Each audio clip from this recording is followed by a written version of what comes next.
नमस्कार बच्चों। आज एक बार हम लोग फिर से पिछले पाठ को आगे बढ़ाएं यानी कलाकार की व्यक्तिगत ईमानदारी। और उसके रिकैप में हम देखें कि जो रचनाकार है, निबंधकार मुक्तिबोध जी, वो यशराज की बात सुनते सुनते शून्य में देखने लगता है बेचारा। और वहाँ से उसे जो दो बातें मिलती हैं वो यही कि यशराज के अनुसार मानसिक प्रतिक्रिया जिस वस्तु के प्रति होती है, जिस पर हम कल पूरी व्याख्या कर चुके हैं, समझा चुके हैं आपको, आज केवल उसको थोड़ा सा रिपीट करते हैं, हम आगे बढ़ें। तो जिस वस्तु के प्रति प्रतिक्रिया होती है उस वस्तु का भी चित्रण होना चाहिए, और वो बहुत जरूरी है, परमावश्यक यानी बहुत आवश्यक है। दूसरी बात यह कि सत्यत्व जो सच्चाई है उसे लाने के लिए, उसे प्रकट करने के लिए, सच्चाई को पैदा करने के लिए, उसके आविर्भाव के लिए जरूरी है कि कवि, रचनाकार जो भी हैं, वो उक्त वस्तु तत्व के प्रति, जिस वस्तु के प्रति प्रतिक्रिया हो रही है, उस वस्तु के प्रति सही सही प्रतिक्रिया करें, एकदम नाप तोल के, उचित अनुचित का ध्यान रखते हुए। यहाँ तक हम लोग कल पढ़ चुके थे, उस क्रम को आगे बढ़ाते हैं हम। यशराज की इस अभिमत पर मेरे मन ने इस प्रकार की टिप्पणी की। अब आप ध्यान दीजिए, अब यहाँ पर डायरेक्ट संवाद नहीं हो रहा है। यशराज की जो टिप्पणी है कि आविर्भाव के लिए जरूरी है कि भाई कभी उक्त वस्तु तत्व के प्रति सही सही मानसिक प्रतिक्रिया करे, ये यशराज की उक्ति है। अब इस पर वो अपने मन में बात कर रहा है। ध्यान दीजिएगा, यहाँ कोई प्रकट डायलॉग बातचीत नहीं है, उसके मन में ये सारी बात चलेगी। बहुत लंबी बातचीत चलेगी जो मन में चलेगी, उसको हम लोग खोलेंगे, देखेंगे। हालांकि आने वाला ये जो संदर्भ हैं, कुछ पैराग्राफ्स, वो काफ़ी जटिल हैं, मतलब एकदम जैसे लगता है कि मकड़ी का जाला। बड़ा ध्यान से आप लोग उसको समझिएगा, पढ़िएगा, और मेरे समझाने के बाद बार बार किताब आप पढ़ेंगे, फिर मुझे भी सुनेंगे, तो ये जाके बहुत हद तक स्पष्ट हो पाएगा। मैं खुद कहता हूँ कि मकड़ी का जाला है। इस जाले को समझना, उसके लिए थोड़ा आपको शांत होना पड़ेगा और पूरी एकाग्रता के साथ समझना पड़ेगा। चलिए, उसका मन कहता गया, लेखक का क्या कहता है मन, कि अपनी मानसिक प्रतिक्रिया वस्तु तत्व के प्रति सही सही है या नहीं। उसके मन में ये प्रश्न उठता है कि सही सही है कि नहीं, इसको कैसे जांचेंगे, उसकी कसौटी क्या है। कसौटी का मतलब, आपने कसौटी शब्द कभी क्लास में अगर हमारे साथ चर्चा हुई होगी तो आपने सुना होगा। कसौटी यानी एक टेस्टिंग स्टोन होता है, जिसके ऊपर कोई पत्थर का टुकड़ा होता है, जिसके ऊपर सोनार जो है ना, वो सोने को रगड़ कर देखता है कि सोना सही है कि नहीं है। ऐसे ही साहित्य में भी एक कोई कसौटी होती है, यानी एक उसका रूल होता है, उसके नियम, उस नियम पे वो खरा उतरता है कि नहीं उतरता, वही उसकी कसौटी है। कि चलिए जैसे कहानी, अब कहानी अच्छी है बुरी है, तो कहानी के जो तत्व हैं, जो एलिमेंट्स हैं, उसके ऊपर आप एक एक पॉइंट पे देखेंगे, वो उसकी कसौटी हुई। उसमें कथानक कैसा है, उसका देश काल परिस्थिति कैसी है, भाषा कैसी है, उसका शीर्षक कैसा है, उसके पात्र कैसे हैं, पात्र कैसे आपस में बात करते हैं, ये सारी चीज़ें जो हैं, पॉइंट्स जो हैं, ये उसकी कसौटी हैं। तो वैसे ही जो प्रतिक्रिया सही सही है कि नहीं, उसकी कसौटी है क्या, माने कैसे कसें, कैसे जांचें। कसौटी माने कसना, उसको जांचना, देखना, कैसे जांचें। मेरे ख्याल से वो अपने अंदर, उसके अंदर की बात है, ध्यान रखिएगा। मेरे ख्याल से लेखक अपने दृष्टिकोण से, दृष्टिकोण यानी नजरिया, देखने का, सोचने का एक अपना अंदाज। हर चीज के बारे में हर व्यक्ति एक ही तरह से नहीं सोचेगा। कोई किसी को कोई चीज दिखा कहीं किसके ऊपर बोलो तो सब लोग एक ही बात नहीं बोलेंगे, क्योंकि सबका बोलने का अपना अपना ढंग है। किसी चीज को देख करके आपके मन में क्या भाव आएगा, जैसे कल मैं उदाहरण दिया ना मैं एक महिला का, कि महिला के प्रति, महिला को देख करके राम के मन में एक बात आती है, श्याम के मन में दूसरी बात भी आ सकती है, क्योंकि हर आदमी एक ढंग से, सबका नज़रिया, सबका चश्मा जो है वो नहीं होता है, किसी को देखने का अंदाज सबका अपना अलग अलग होता है, इसलिए इसको दृष्टिकोण कहते हैं, पॉइंट ऑफ व्यू। तो सबका अपने दृष्टिकोण से किसी वस्तु तत्व के प्रति प्रतिक्रिया करता है, ये सब स्वाभाविक है, हर आदमी अपने अपने हिसाब से करेगा। मान लेते हैं कि मानसिक प्रतिक्रिया में संवेदना अंतर्भूत है।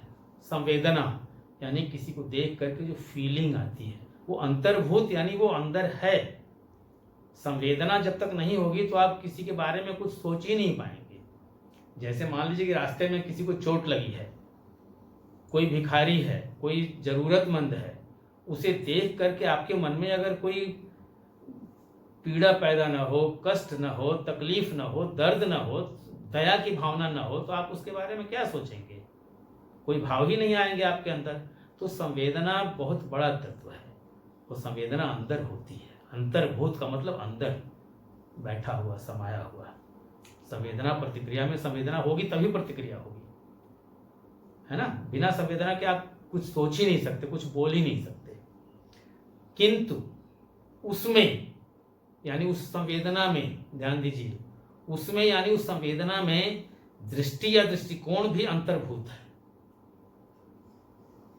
अब ये सब यही है मकड़ी का जाला।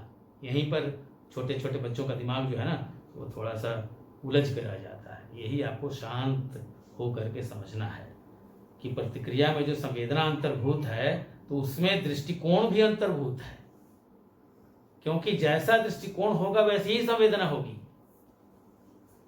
उदाहरण फिर वही जाइए, मान लीजिए कि कोई जरूरतमंद है, आपके दरवाजे पर कोई भीख मांगने आता है। तो भीख मांगने आता है तो दो तरह के लोग होते हैं। एक तो कह देंगे चलो चलो हटो, ये उनका दृष्टिकोण, उनके अंदर की जो संवेदना है वो कहती है कि अरे छोड़ो यार, ये सब रोज ऐसे ही आते हैं, परेशान करते हैं। और दूसरा जो होगा वो देखेगा चलो भाई अगर आ ही गया है तो ऐसे इसको खाली हाथ नहीं जाने देंगे, इसको कुछ दे देते हैं। तो वो 2 रुपये 4 रुपये जो भी उसके पास होगा या कुछ कोई सामान ही दे दिया, कुछ देगा उसको दे के उसको विदा करेगा। तो ये 2 तरह के लोग हैं, 2 तरह का दृष्टिकोण आपके सामने आ गया। एक ने उसको चलता कर दिया, दूसरे ने उसके हाथ में कुछ रखा। तो ये 2 तरह के लोग हैं जिनके मन में ये अलग अलग भावनाएं आएंगी। तो जिसकी जैसी भावना होगी उसके बारे में, मान लीजिए उस भिखारी के बारे में कुछ बोलने को कहा जाए तो जिसने टरका दिया वो क्या कहेगा? अरे छोड़ो, ये सब नाटक करते हैं, ये मांगने का इनका ढंग है, इनका पेशा है, धंधा है, ये वो कहेंगे। अगर लिखना होगा तो यही लिखेंगे, तो ये उनका लेख हो गया।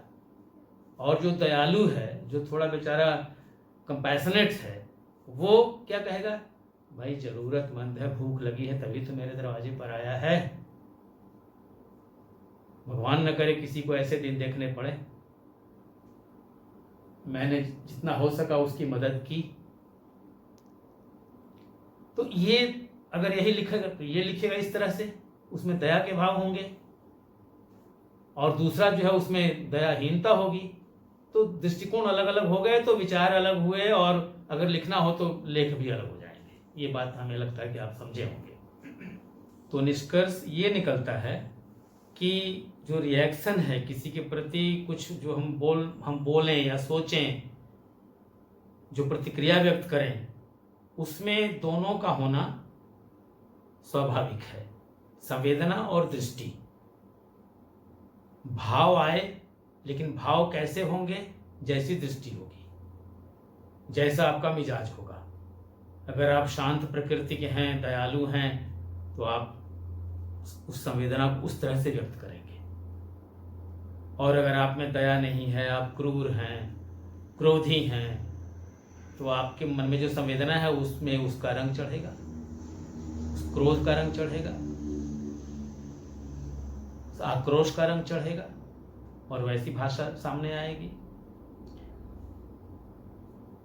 यहाँ यह आवश्यक नहीं है कि मानसिक प्रतिक्रिया करते समय कभी उस दृष्टि या दृष्टिकोण के पीछे रहने वाली, देखिएगा ये उलझाने वाली बात है। मैंने पहले ही कहा है कि मकड़ी का जाला है, तो जाले में बड़ा सावधानी से प्रवेश करना पड़ता है। मानसिक प्रतिक्रिया करते समय जब आप रिएक्शन कर रहे हैं उस समय कवि या रचनाकार जो हैं उस दृष्टि या दृष्टिकोण के पीछे, दृष्टि या दृष्टिकोण एक ही चीज है, दृष्टि या दृष्टिकोण के पीछे रहने वाली, मान लीजिए आपका कुछ एंगल है सोचने का एक ढंग है, तो आप जो सोचते हैं, जो आपका सोचने का ढंग है उसके पीछे अर्थात उसकी पार्श्वभूमि के रूप में, पार्श्वभूमि माने बैकग्राउंड, जिसका जैसा बैकग्राउंड होगा ना, जिस समाज से, जिस परिवार से, जिस कल्चर से, जिस सभ्यता से, उसके घर का जो माहौल है, जिस माहौल में वो पला बढ़ा है, ये उसके पीछे की भूमि है, पार्श्वभूमि, जिसको बैकग्राउंड कहते हैं। कहते हैं ना भाई वो अच्छे बैकग्राउंड का है, मतलब वो अच्छे खानदान का है, अच्छे परिवार का है। तो जो अच्छे परिवार का होगा वो कहते हैं खानदानी आदमी है, जो बोलेगा तो अच्छा ही बोलेगा, उसका चलना फिरना उठना बैठना सब कुछ में वो दिखेगा आपको, इसको कहते हैं बैकग्राउंड। तो उसकी पार्श्वभूमि के रूप में रहने वाली, अपनी संपूर्ण विचारधारा से पूर्णतः सचेत हो, है ना। ये जरूरी नहीं है कि वो हमेशा अलर्ट ही रहे कि भाई मैं तो बहुत खानदानी हूँ, विचारवान हूँ, मेरे घर के लोग ऐसे हैं, तो इसकी हमेशा इस तरह की बात से वो वाकिफ नहीं, माने सतर्क नहीं रहता है। कभी कभी आदमी फिसल जाता है ना, कहते हैं ना अरे ये तो अच्छे घर का लड़का है भाई, फिर कैसे ये कर रहा है। देखा होगा आपने समाज में लोग कह देते हैं ना कि अरे ये तो इसके फादर इतने अच्छे हैं, ये कितने ऊंचे घर का लड़का है, और ये लड़का ऐसे बात कर रहा है। ये आम बात है, रोज हम जीवन में देखते हैं। तो विचार व्यक्त करते समय कोई जरूरी नहीं है कि आप अपने बैकग्राउंड के प्रति, आपकी जो पृष्ठभूमि है उसके प्रति सतर्क हो, ये आवश्यक नहीं है प्रतिक्रिया व्यक्त करते समय। कभी कभी प्रतिक्रिया एकदम जैसे कहते हैं जबान फिसल जाती है, बोलना है कुछ, आदमी बोल देता है कुछ। मनुष्य के ध्यान रूपी फोकस में सारी वस्तुएं एक साथ नहीं रह सकती, क्योंकि मान लीजिए आप किसी पर फोकस कर रहे हैं, ध्यान दे रहे हैं, है ना, तो ध्यान देते समय सारी बातों पर ध्यान आप दें, ये थोड़ा संभव नहीं होता है, क्योंकि सबकी आंख अर्जुन की आंख नहीं है कि उसे केवल चिड़िया की आंख दिखेगी। कहानी सुनी होगी आपने महाभारत की, पांडवों, सब सारे पांडव हैं, सबसे पूछा जा रहा है कि क्या देख रहे हो, तो लोग कहते हैं मैं इधर उधर जो है पेड़ जंगल घर बाकी जानवर सब मैं देख रहा हूँ। केवल अर्जुन था, उसने कहा कि मुझे केवल चिड़िया की आंख दिखाई दे रही है। तो सब में ये सब लोग अर्जुन नहीं हो सकते हैं, सबका ध्यान जो है फोकस बिल्कुल स्थिर नहीं रह सकता है। और जब फोकस में सारी वस्तुएं एक साथ नहीं आएंगी, है ना, तो क्या होगा, फिर प्रतिक्रिया बाधित होगी, प्रतिक्रिया पर असर पड़ेगा। ध्यान पर आया है तो ध्यान की अब यहां व्याख्या निबंधकार जो है, कहा ना, ये निबंध में निबंधकार जो है, ये एक शब्द मिलेगा, उस शब्द पर फिर थोड़ी चर्चा करेंगे, उसकी व्याख्या करेंगे, फिर मूल विषय पर आएंगे धीरे धीरे। ये स्वभाव है, ऐसे ही निबंध बनते हैं, खड़े होते हैं। किंतु अब प्रश्न है कि ध्यान में, ध्यान जो फोकस का मतलब, ध्यान कहते हैं ना, फोकस करो मतलब ध्यान केंद्रित करो। तो ध्यान जो है वो अलग चीज है और मन अलग बात है। ध्यान अलग है, मन अलग है, क्योंकि ध्यान एक है ना कि ध्यान लगाओ, तो आप ध्यान लगा रहे हैं, लेकिन मन जो है वो ध्यान लगाने नहीं देता है। तो दोनों चीज एक नहीं हुई ना। आप फोकस करना चाहते हैं लेकिन मन जो है वो उड़ जाता है। आप ध्यान लगा रहे हैं इसी चीज पर, तब तक आप जैसे मूर्ति के पास लोग बैठे हुए हैं, फोकस कहाँ होना चाहिए, मूर्ति पर, भगवान पर, लेकिन ध्यान कहाँ जाता है, अरे नाश्ता बना कि नहीं बना, ऑफिस के लिए लेट हो रहा है, गाड़ी छूट जाएगी, तो रहा तो मन तो आपको खींच रहा है। तो ध्यान जो है वो केंद्रित हो नहीं पा रहा है। इसलिए दोनों दो चीजें अलग अलग हैं, ध्यान अलग मन अलग। और ध्यान में जो वस्तु तत्व है, उस फोकस में जिसके ऊपर आपको ध्यान लगाना है, ध्यान में जो वस्तु तत्व है, यानी ध्यान में जिस चीज के बारे में आप कल्पना कर रहे हैं कि उसके बारे में कैसे क्या सोचूं, क्या उसके बारे में बोलूं, क्या लिखूं, ये आपके ध्यान में है।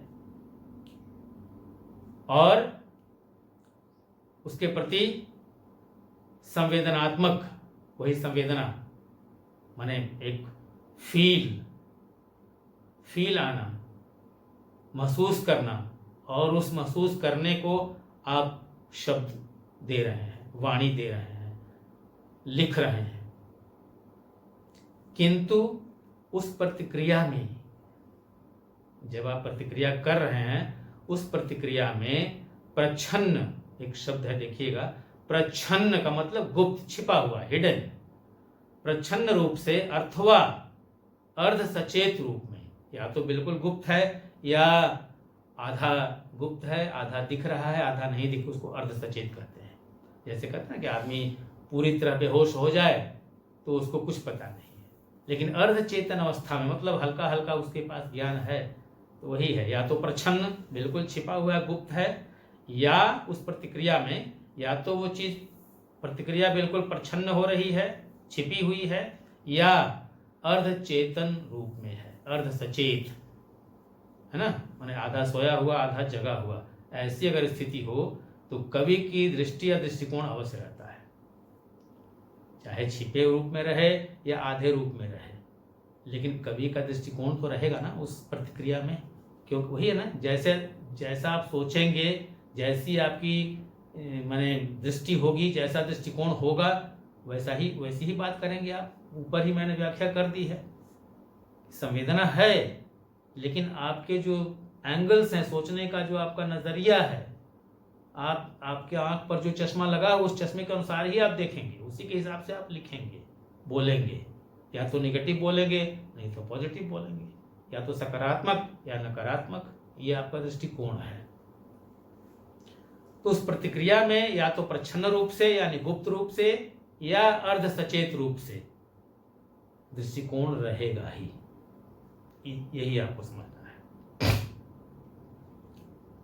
यह दृष्टिकोण, अब ये जो दृष्टिकोण है, ये कंपल्सरीली यानी अनिवार्यतः बौद्धिक ही होता है, माने इंटेलेक्चुअल ही होगा, माने आपके दिमाग से ही वो संचालित होगा, ये कहा नहीं जा सकता है, क्योंकि वो दृष्टिकोण आपके हृदय से भी कंट्रोल हो सकता है, नियंत्रित हो सकता है। केवल दिमाग ही आपका जो नजरिया है वो केवल बुद्धि से ही संचालित नहीं होता है, आपके दिल से भी। अगर आप दिल के मतलब विनम्र हैं, बहुत ही नरम दिल के हैं, तो आपका नजरिया भी वैसा ही होगा। लेकिन अगर दिल आपका कठोर है तो नजरिया भी होगा। तो दिमाग और दिल दोनों का दृष्टिकोण पे असर पड़ता है। हम उसके दृष्टिकोण को रुख या रवैया भी कह सकते हैं। ये कहना कि निबंध में एक ही बात को घुमा फिरा के कहने की शैली होती है। अब दृष्टिकोण कह लीजिए या उसका रुख कह लीजिए या रवैया कह लीजिए, एक ही बात है।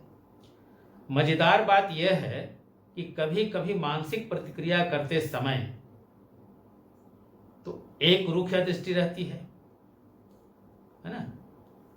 जब आप रिएक्शन कर रहे हैं, रिएक्ट कर रहे हैं, किसी के बारे में सोच रहे हैं, बोल रहे हैं, तो उस समय एक रुख या दृष्टि रहती है।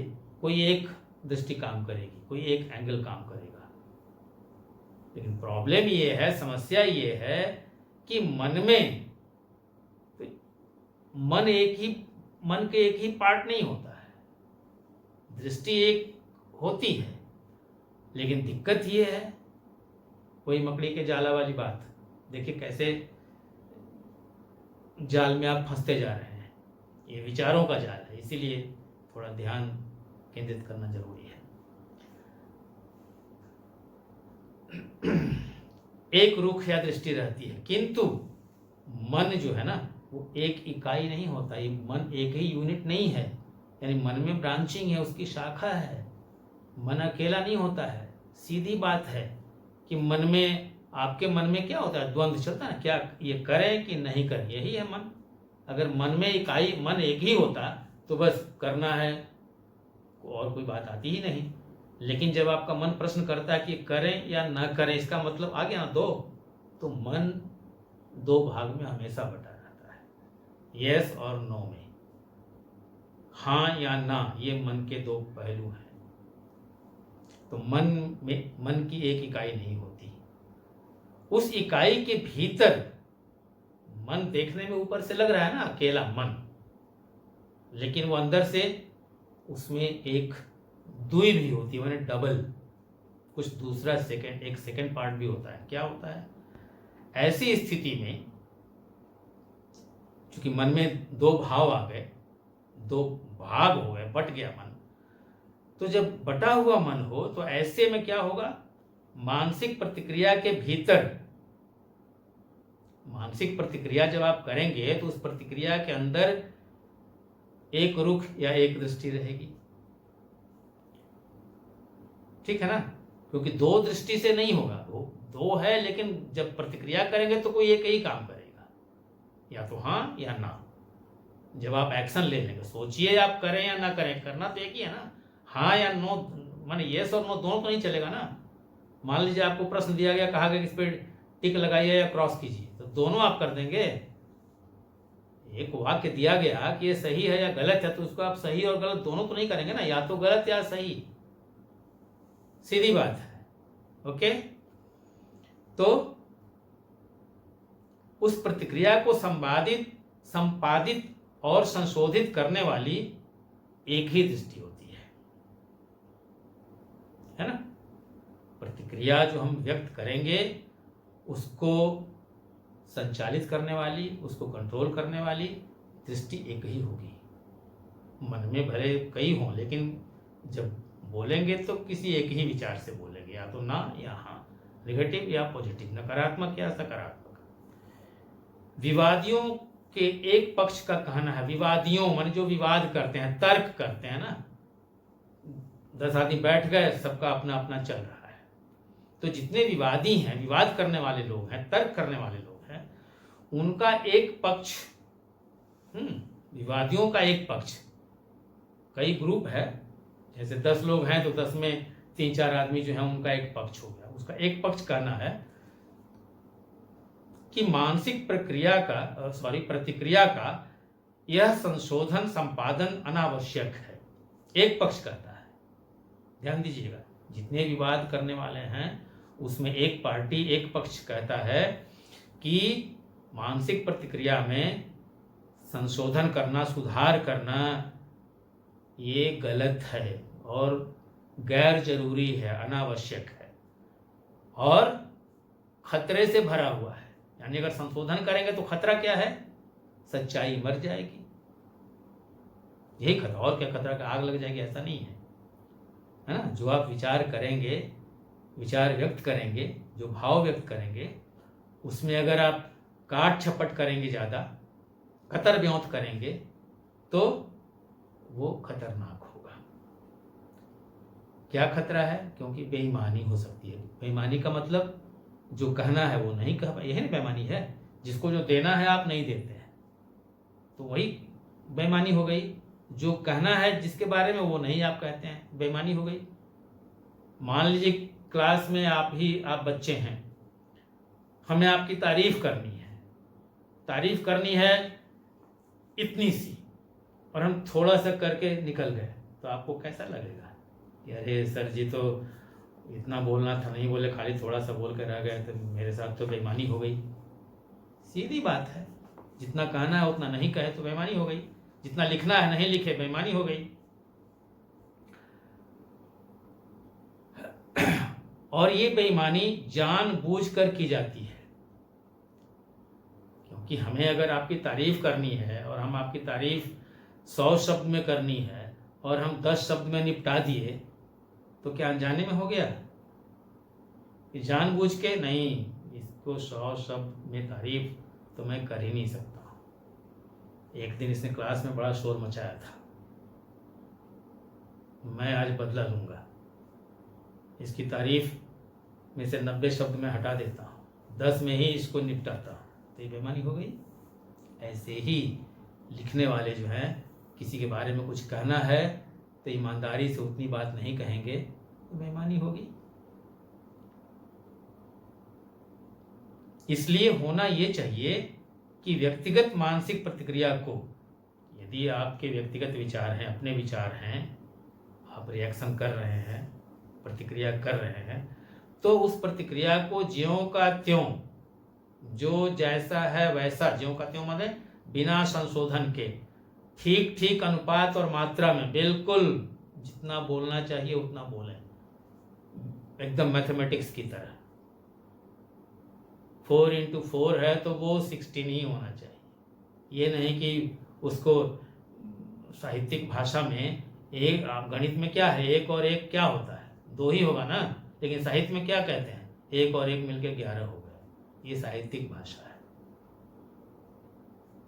तो वो नहीं, ठीक ठीक जैसा जितना होना चाहिए, बिल्कुल अर्थमेटिकल स्टाइल में, जितना बोलना है, जितना सोचना है, जितना लिखना है, उतना ही आप वैसी ही प्रतिक्रिया व्यक्त करें। ये एक पक्ष का कहना, ध्यान दीजिएगा, एक पक्ष कहता है, सब नहीं कहते हैं, एक पक्ष कहता है। इस व्याख्यान में थोड़ा सा इसको ये करते हैं, मैंने नियंत्रित करते हुए, क्योंकि ज़्यादा हम बहक न जाएं और वीडियो बहुत लंबा ना हो जाए, क्योंकि आप जानते हैं कि इसको फिर जीबी वगैरह वाली प्रॉब्लम आ जाती है। तो उससे अच्छा है कि मूल पर आएँ, और जहाँ दिक्कत होगी आप हमसे बाद में संपर्क कर लीजिएगा, या जब क्वेरी प्रश्न करिएगा उसका आपको जवाब देंगे हम। तो इसको अब थोड़ा हम कंक्लूजन की ओर ले जा रहे हैं धीरे धीरे। तो कुछ लोग ऐसे हैं साहित्य के संसार में कि मन की इकाई में जो दुई है, मन में जो दूसरा भाग है, उसके हिसाब से अपनी मूल मानसिक प्रतिक्रिया को संपादित संशोधित करते हैं, है ना। और कहते हैं कि भाई काव्य एक सांस्कृतिक प्रक्रिया है। ये चूंकि इम्पोर्टेंट है इसलिए मैं आपको इसको जरा साफ कर दूं। उनके हिसाब से काव्य एक सांस्कृतिक प्रक्रिया है, मात्र व्यक्तिगत नहीं। क्योंकि काव्य आप लिखते हैं केवल अपने लिए नहीं लिखते हैं, ये व्यक्तिगत आपकी संपत्ति नहीं हो गई। जैसे ही आपने प्रकाशित किया, इसे निकाला, वो सबकी हो गई। तो जब जो चीज़ सबके लिए हो गई, वो सांस्कृतिक प्रक्रिया है। उसमें जब तक वो नहीं आएगी फिर आप सबके लिए नहीं बना सकते हैं। और केवल आप अपने बारे में लिखेंगे, है ना, तो वो तो फिर वो काव्य हुआ नहीं। काव्य होना चाहिए जो सबके लिए हो, सबके कल्याण के लिए हो। इसलिए उन्हें काव्य सृजन के दौरान, इसीलिए चूंकि वो सबके लिए है, तो जो हाँ सबके लिए है तो वहाँ थोड़ी सी ऊपर नीचे की बात होगी, लंबी चौड़ी हाँकेंगे, इतना नहीं करेंगे तो फिर वो आकर्षक नहीं बनेगा, लोग पढ़ेंगे नहीं, समझेंगे नहीं, सुनेंगे नहीं। इसलिए सबका ख्याल रखने के लिए थोड़ा नाटक करना पड़ता है, थोड़ा अभिनय करना पड़ता है, स्वांग करना पड़ता है। ये ऐसा करने की छूट काव्य में है कुछ लोगों के हिसाब से, क्योंकि वही कहते हैं, ये इम्पोर्टेंट वाक्य है परीक्षा के दृष्टिकोण से भी। वे कहते हैं कि काव्य एक सांस्कृतिक संस्था है, एक इंस्टीट्यूशन है। काव्य जो है एक संस्था है, ये संस्था किसी की व्यक्तिगत नहीं होती है, सांस्कृतिक सभ्यता है, माने संस्था है।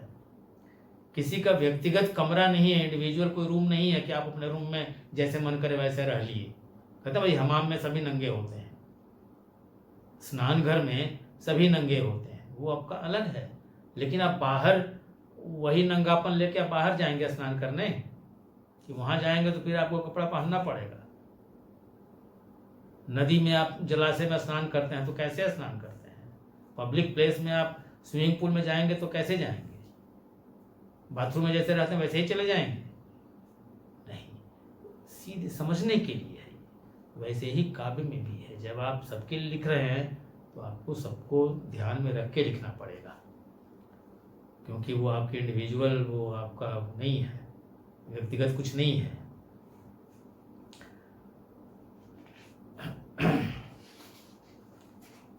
और अंत में मैं चाहूँगा कि आपको इसका जो जिस्ट है वो आपको दे दो, क्योंकि इसके बाद बीच में जो कुछ है वहाँ अगर कहीं दिक्कत होगी आपको समझने में तो आप हमसे पूछ लीजिएगा। मेन में जो चीज़ है, यशराज के अनुसार 2 बातें उभर के जितना आप पढ़ेंगे ये पूरे पाठ में, उसका निचोड़ मैं आपको दे रहा हूँ कि 2 बातें यशराज के हिसाब से सामने आती हैं। पहली बात क्या है कि कवि की मानसिक प्रतिक्रिया जिस वस्तु के प्रति हो उस वस्तु का भी चित्रण किया जाए। यशराज की यही मांग है, यही सुझाव है, यशराज इसी पर जोर देता है ना, कि जिस वस्तु के प्रति तुम प्रतिक्रिया कर रहे हो उस वस्तु का भी चित्रण करो, उसके बारे में भी कुछ सोचो, लिखो। और दूसरी बात यशराज की क्या है, कवि उस वस्तु के प्रति सही सही मानसिक प्रतिक्रिया व्यक्त करे, अनाप शनाप नहीं, उचित, जैसी प्रतिक्रिया होनी चाहिए वैसी ही करे, जितनी होनी चाहिए उतनी करे। अब इन बातों के संदर्भ में लेखक क्या सोचता है, लेखक की सोच बनती है कि वस्तु तथ्य के प्रति मानसिक प्रतिक्रिया सही या गलत होने का मानक यानी उसकी कसौटी क्या होगी, उसके मन में प्रश्न उठता है। क्योंकि जो प्रतिक्रिया है, मानसिक प्रतिक्रिया में व्यक्ति की व्यक्तिगत जो उसकी दृष्टि होती है या उसका रुख होता है उसका भी योगदान है, बहुत ज़्यादा योगदान होता है। क्योंकि जैसी दृष्टि होगी, जैसे विचार होंगे, जैसा वे ऑफ थिंकिंग, वैसी ही बात वो बोलेगा, वैसी ही बात लिखेगा। चाहे वो उस प्रतिक्रिया के दौरान, जब प्रतिक्रिया कर रहा है, उस प्रतिक्रिया के दौरान अपनी दृष्टि के प्रति सजग रहे या न रहे, है ना, प्रतिक्रिया तो हो जाएगी और वहां एक ही दृष्टि काम करेगी, ऑटोमेटिक हो जाएगा। आप सजग रहे ना रहे, निकल जाएगी बात। हमेशा विचारों का सजग रहना, जो विचारों की जो प्रतिक्रिया होती है उसके प्रति सजग रहना संभव नहीं है। तो मन के कोने में, मन के किसी कोने में विचार तो अवश्य होते हैं, और दृष्टि जो है उसका भी बौद्धिक होना जरूरी नहीं है। ये मुख्य पॉइंट्स हैं सब। दृष्टि का बौद्धिक होना जरूरी नहीं है, क्योंकि वो हृदय से भी संचालित होगी दृष्टि, और दृष्टि का मतलब होता है सोचने का ढंग या तरीका। जैसी आपकी दृष्टि होगी वैसे ही आपके विचार होंगे। नेगेटिव दृष्टि है, नेगेटिव विचार आएंगे। पॉजिटिव दृष्टि है, पॉजिटिव विचार आएंगे। नकारात्मक, सकारात्मक। तो ये सारा सब कुछ, ये दोनों आपस में जो उनकी बात है, चर्चा करते हैं लोग। यही चर्चा जो है इस डायरी का मूल विषय है। अब इसके बाद आप इसे पढ़ेंगे, और पढ़ने के बाद पहले आप मुझे सुन लें, सुन करके उसके बाद इस पाठ को पूरा पढ़ें।